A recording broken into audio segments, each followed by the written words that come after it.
Friends, உங்கள் மொழி மேக்ஸ்லேருந்து Thenmozhi miss பேசுகிறேன். இன்றைக்கி 2வது சாப்டரில் சில கணக்குகள் பார்க்கலாம்.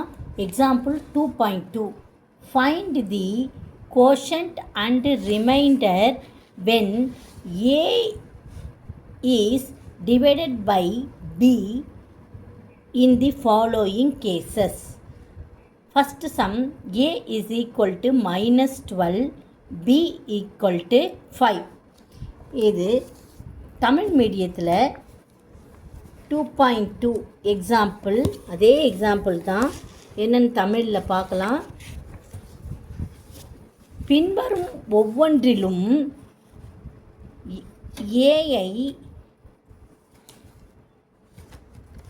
பியால் வகுக்கும்போது கிடைக்கும் ஈவு மற்றும் மீதியை காண்க. a equal to -12, b equal to 5. நான் செய்திருக்கிற கணக்குலேருந்து பார்க்கலாம் என்னென்ன.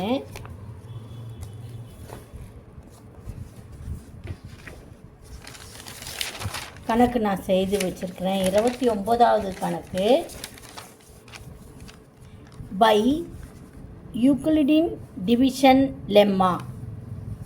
இங்கிலீஷில் இதே தமிழில் வந்து யூக்ளிடின் துணை தேற்றம். ஓகே, அதில் என்ன சொல்கிறாங்கன்னா, ஏ சமம் பிக்யூ ப்ளஸ் ஆர். ஏ -12 இங்கே, பின்றது 5, க்யூன்றது கோஷன்ட், ப்ளஸ் ஆர், ஆர்ன்றது ரிமைண்டர். க்யூனா என்னது? ஏஐ பியால் வகுக்கும்போது கிடைக்கும் ஈவு, அதுதான் க்யூ. ரிமைண்டர்னால் மீதி. அந்த ரிமைண்டர் எப்படி இருக்கணுமா? 0வுக்கும் பிக்கும் நடுவில் இருக்கணும். அது 0வாக இருக்கலாம் அல்லது பி என்ற எண்ணை விட குறைவாக இருக்க வேண்டும் அப்படின்னு சொல்கிறாங்க. B always positive. Okay, B வந்து பாசிட்டிவாக கருதப்படும். அதாவது இந்த ஆர் வந்து எப்பயும் பாசிட்டிவ், பியில் இருந்த பாசிட்டிவை விட சிறியதாக இருக்கும் அப்படின்னு சொல்கிறாங்க. Okay, A equal to PQ plus R. இதை நல்லா ஞாபகம் வச்சுக்கணும் இந்த சமன்பாட்டை. இப்போ ஏ இங்கே என்னன்னு கொடுத்துருக்காங்க? -12, பி 5. இப்போ -12 எப்படி கிடைக்கும்? 5ஐ 3ஆல் -3ஆல் மல்டிப்ளை பண்ணும்போது நம்மளுக்கு -15 கிடைக்குது. அதோட 3 ஆட் பண்ணும்போது நம்மளுக்கு என்ன கிடைக்கும்? -12. அப்போ க்யூ ஈவு -3, அதாவது கோஷன்ட் -3, ரிமைண்டர் மீதி வந்து 3. இப்போ ஏ வந்து 17 எடுத்துக்கலாம். 17 எடுத்துக்கும்போது பி ஈக்குவல் டு -3 அப்படின்னு கொஸ்டினில் கொடுத்துருக்காங்க. Again is substituting the formula, that is Euclidean division lemma படி ஏ ஈக்குவல் டு யூக்ளிடின் துணை தேற்றத்தின்படி ஏ equal to PQ plus R, வேர் ஏ அதாவது ஆர் ரிமைண்டர் மீதி, அந்த கிடைக்கக்கூடிய மீதி இருக்குது இல்லையா, அது 0வுக்கும் பிக்கும் நடுவில் இருக்கணும் அப்படின்னு சொல்கிறாங்க. 17 எப்போ 17 கிடைக்கும்? -5ஐயும் -3 இங்கே இருக்குது, அதோட -5ஐ மல்டிப்ளை பண்ணும்போது நம்மளுக்கு +15 கிடைக்குது. +15ஓட 2 ஆட் பண்ணும்போது 17 கிடைக்குது. Okay, so remainder is 2, quotient வந்து -5.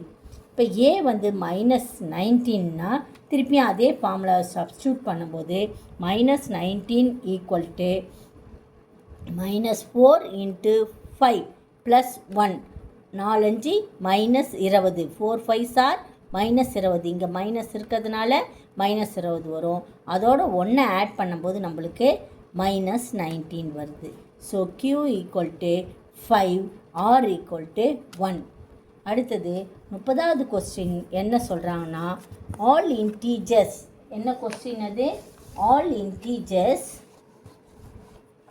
Find all integers when divided by 3 leaves remainder 2.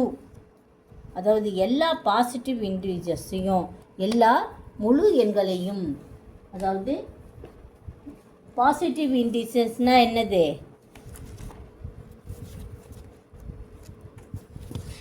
Positive இன்டீஜர்ஸ்னால் plus, அதாவது 1லிருந்து 1 2 3. பாசிட்டிவ் இன்டீஜர்ஸ்னால் மைனஸும் வரும் ப்ளஸ்ஸும் வரும்.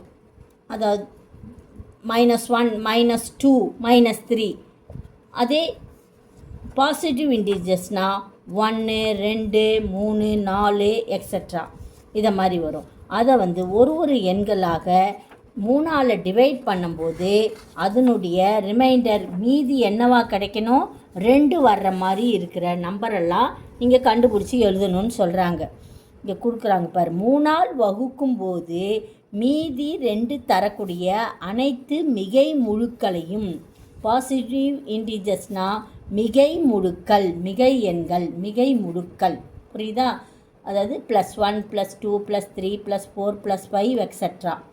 இப்போ +3 3ஆல் வகுக்கும்போது நம்மளுக்கு என்ன கிடைக்குது, மீதி 0 கிடைக்குது. 4 3ஆல் வகுக்கும்போது மீதி என்ன கிடைக்கும், 1. அதனால் அந்த நம்பரெல்லாம் நம்ம எழுதக்கூடாது. 5ஐ 3ஆல் வகுக்கும்போது நம்மளுக்கு கிடைக்கக்கூடியது மீதி 1 3 3, மீதி 2 கிடைக்குது. அப்போ 2 மீதி, அதாவது 3ஆல் வகுக்கும்போது மீதி 2 தரக்கூடிய அனைத்து முழுக்களையும் காண்க. நம்ம ஒரு 5 6 முழு எண்களை மட்டும் கண்டுபிடிச்சி எழுதுனா போதும். இப்போ 5 வந்து 3ஆல் வகுக்கும்போது நம்மளுக்கு என்ன கிடைக்கிது, மீதி 2 கிடைக்கிது. அதே மாதிரி 8ஐ 3ஆல் வகுக்கும்போது 2 3 6, மீதி என்ன கிடைக்கிது, 2. 11 3 3 9, மீதி என்ன கிடைக்கிது, 2. அது மாதிரி 14 3ஆல் இருக்கும்போது 4 3 12, மீதி என்ன கிடைக்கிது, மீதி 2. இதை மாதிரி 17 I 3 15, மீதி 2. அது மாதிரி 6 3 18, மீதி என்ன கிடைக்கிது, 2. இது மாதிரி இதெல்லாம் வந்து மீதி 2 தரக்கூடிய எண்கள். 5 8 11 14 17 20. ஓகே. இப்போ 31வது கொஸ்டின் என்னென்னா, இதில் a man has 532 flower pots. He wants to arrange them in rows such that each row contains 21 flower pots. Find the number of contains 21 flower pots. Find the number of completed rows and how many flower pots are left over. ஒன்றும் உனக்கு தேவையில்லை. இதில் பெரிய number எது, 532. சின்ன number எது, 21. இதை ரெண்டுத்தையும் ஃப்ளவர் பாட்ஸ், இதை ஞாபகம் வச்சுக்கிட்டா போதும். உனக்கு ஃபுல்லுக்கும் படிக்கணும்னு தேவையில்லை. ஃப்ளவர் பாட்ஸ் கணக்கு வந்தாலே, அதாவது பூந்தொட்டி கணக்கு, தமிழில் பூந்தொட்டி கணக்கு 2வது கணக்கு. ஒரு நபரிடம் 532 பூந்தொட்டிகள் உள்ளன. அவர் வரிசைக்கு 21 பூந்தொட்டிகள் வச்சு வைக்கிறாரு, ஒவ்வொரு வரிசையாக. அது மாதிரி வைக்கும்போது அவர் எத்தனை வரிசைகள் அது வைப்பார் 21 பூந்தொட்டிகளாக, மற்றும் எத்தனை பூந்தொட்டிகள் மீதி இருக்குன்னு கேட்குறாங்க. மீதம் இருக்கும் பூந்தொட்டிகளின் எண்ணிக்கை கேட்கும்போது இது யூக்ளிடின் டிவிஷன் லெம்மாவை ஞாபகத்துக்கு வருது. அதாவது யூக்ளிடின் துணை தேற்றத்தின்படி A = BQ + R, இந்த ஃபார்முலா. A இங்கே 532, B வந்து 21 ஒரு வரிசையில் 21 பூந்தொட்டிகள் வைக்கிறாங்க, 21. அப்போ 532-ஐ 21ஆல் வகுத்தனா நம்மளுக்கு என்ன கிடைக்குது, 2 21 42. இது மாதிரி வகுக்கணும். இந்த வகுத்து காமிச்சிருக்கேன் பாரு. அப்போ 3லேருந்து 2 போச்சுன்னா 1, 5லேருந்து 4 போச்சுன்னா 1. இந்த 2ஐ தூக்கி இங்கே போடணும். இப்போ 5 21 105, அதை டிவைட் பண்ணும்போது 7 வருது. அப்போ மீதி வந்து என்னது, 7 பூந்தொட்டிகள் மீதமாக இருக்கிறது. எத்தனை ரோக்கள் இருக்கும், 25. கோஷன்ட் எவ்வளவு, ஈவு 25. அப்போ 25 பூந்தொட்டிகள் 25 வரிசையில் 21 பூந்தொட்டிகள் வைக்கப்படும். மீதி இருக்கிற பூந்தொட்டிகளின் எண்ணிக்கை 7. ஓகே ஸ்டூடெண்ட்ஸ், இது வரைக்கும் நிதானமாக பாருங்கள். ஏன்னா இது புது சாப்டர். இந்த ஃபார்முலாவை இன்றைக்கே மனப்பாடம் பண்ணிக்கிங்க. யூக்ளிடின் டிவிஷன் லெம்மா என்னென்னா A = BQ + R. இந்த கணக்கை திருப்பி போட்டு நல்லா மனப்பாடம் பண்ணிக்கிங்க. இது முக்கியமான கணக்கு. அதில் ஈஸியான கணக்கை உங்களுக்கு தெரிவு செய்து நான் சொல்லி கொடுத்துருக்குறேன். அதனால் தேங்க்யூ ஸ்டூடெண்ட்ஸ். புரிஞ்சிருந்ததுன்னா மற்றவங்களுக்கும் ஃபார்வர்ட் பண்ணுங்கள். நன்றி.